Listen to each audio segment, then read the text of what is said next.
Al-Imam Ibnu Athaillah Sakandari dalam kitabnya, beliau mengatakan di antara pembahasannya adalah hakikat pemberian dari makhluk.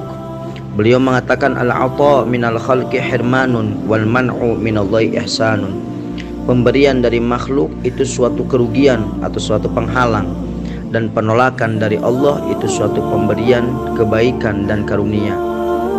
Artinya apa? Hikmah ini merupakan ucapan ahli tauhid yang sebenarnya. Orang yang benar-benar bertauhid menganggap bahwa sekiranya mereka menerima pemberian makhluk, mendapatkan penerimaan dari manusia, sedangkan hatinya tidak melihat bahwa pemberian itu sebenarnya dari Allah, maka dia menerima pemberian itu sesuatu kerugian. Sedangkan penolakan Allah atas permintaanmu itu hakikatnya suatu pemberian dan anugerah dari Allah, karena Allah menempatkan kamu di pintu rahmatnya dan menyelamatkan kamu dari terhalang dengannya.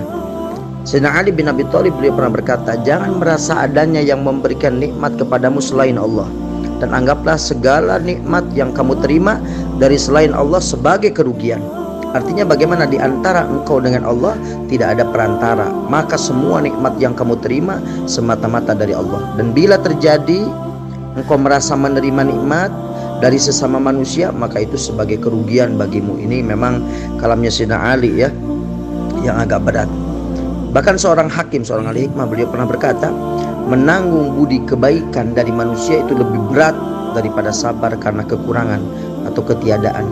Pemberian dari makhluk itu pada umumnya menyebabkan terhijab dari Allah, sehingga tidak ingin pada Allah, tidak ingat kepada Allah, tidak merasa dekat dengan Allah, dan merasa berhutang budi kepada sesama manusia. Dan inilah letak kerugian sebagai modelnya.